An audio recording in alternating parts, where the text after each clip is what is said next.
जय श्री राम दोस्तों स्वागत है आपका आपके अपने चैनल ज्ञान साधना पर। दोस्तों आज के इस वीडियो में हम जानेंगे कि इस संसार का सबसे बड़ा पुण्य क्या है।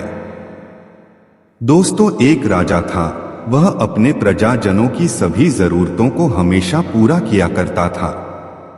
अर्थात हम कह सकते हैं कि वह राजा बहुत ही बड़ा प्रजापालक था। वह राजा हमेशा प्रजा के हित में ही कार्य किया करता था। वह राजा प्रजा के हित के लिए अपने सारे सुख ऐसो आराम सब छोड़कर सारा समय जन कल्याण में ही लगा रहता था। यहाँ तक कि जो मोक्ष का साधन है अर्थात भगवत भजन, उसके लिए भी वह समय नहीं निकाल पाता था। एक सुबह राजा वन की तरफ भ्रमण करने के लिए जा रहा था कि उसे एक देवता के दर्शन हुए। राजा ने देव को देखते ही उन्हें प्रणाम करते हुए उनका अभिनंदन किया। उन देवता के हाथों में एक बड़ी सी पुस्तक थी, जिसे देखकर राजा ने कहा, हे देवता महाराज जी, आपके हाथ में यह क्या है। राजा की बात सुनकर के वह देवता बोले, हे राजन, यह हमारे हाथ में धरती लोक पर रहने वाले भजन भाव करने वाले लोगों का बही खाता है, जिसमें सभी भजन करने वाले लोगों का नाम है। क्योंकि राजा को तो भक्ति भजन करने का समय मिलता नहीं था, तो राजा ने निराशायुक्त भाव से कहा, कृपया देखिए तो इस किताब में कहीं मेरा नाम भी है या नहीं। देवता महाराज किताब का एक एक पृष्ठ उलटने लगे, परंतु राजा का नाम कहीं भी नजर नहीं आया। राजा ने देवता को चिंतित देखकर कहा, हे देवता महाराज, आप चिंतित ना हो, आपके ढूंढने में कोई भी कमी नहीं है। वास्तव में ये मेरा दुर्भाग्य है कि मैं भजन कीर्तन के लिए समय नहीं निकाल पाता, और इसीलिए मेरा नाम आपके इस बही खाता में नहीं है। उस दिन राजा को अपने आप से आत्मग्लानि सी हुई, लेकिन इसके बावजूद उन्होंने इसे नजरअंदाज कर दिया और पुनः परोपकार की भावना लिए दूसरों की सेवा करने में लग गए। कुछ महीने बीत जाने के बाद राजा फिर से एक दिन सुबह सुबह टहलने के लिए जंगल के रास्ते से जा रहे थे, तो राजा को रास्ते में वही देव मिल गए और उनके हाथ में उसी तरह की एक पुस्तक थी, लेकिन इस बार वह पुस्तक दूसरे रंग की थी और छोटी थी। राजा ने फिर उन्हें प्रणाम करते हुए पूछा, महाराज, आज कौन सा बही खाता आपने हाथों में लिया हुआ है।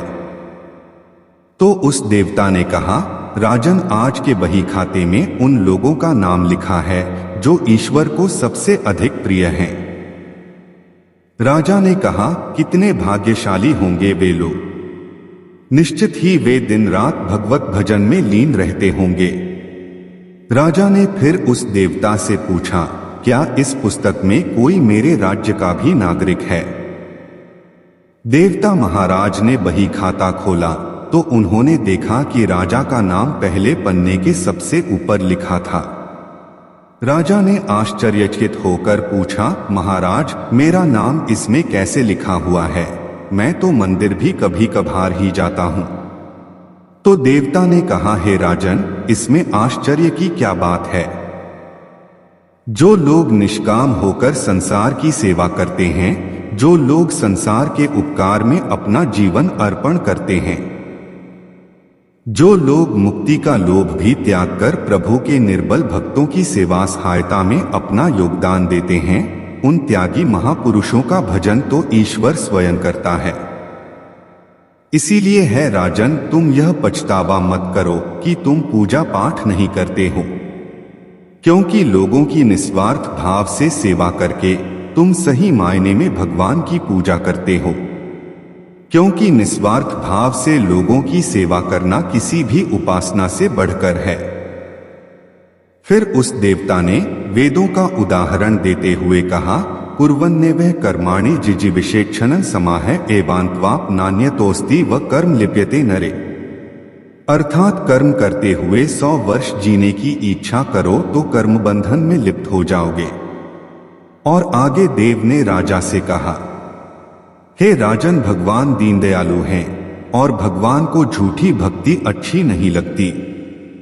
भगवान को तो सच्चे मन से परोपकार करने वाले, दीन दुखियों का हित साधने वाले और अनाथ, विधवा, किसान व निर्धन जनों की सहायता करने वाले, अत्याचारों से सताए जाने वाले की मदद करने वाले ही भगवान को अच्छे लगते हैं।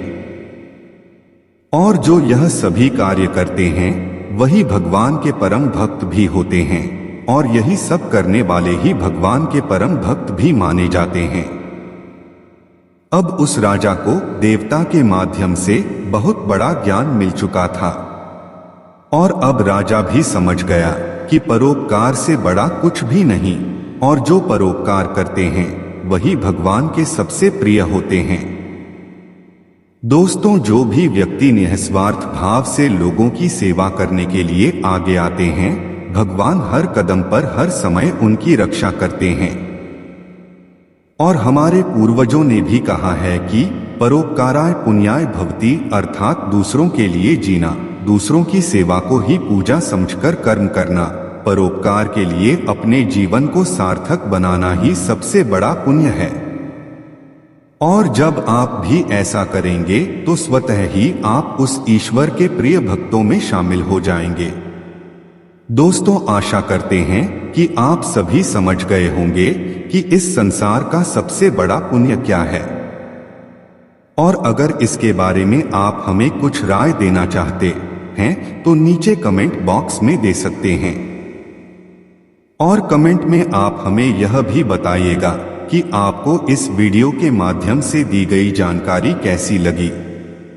दोस्तों, इस वीडियो में बस इतना ही। मिलते हैं अगले वीडियो में, तब तक के लिए जय श्रीमन नारायण, जय श्री हरि विष्णु।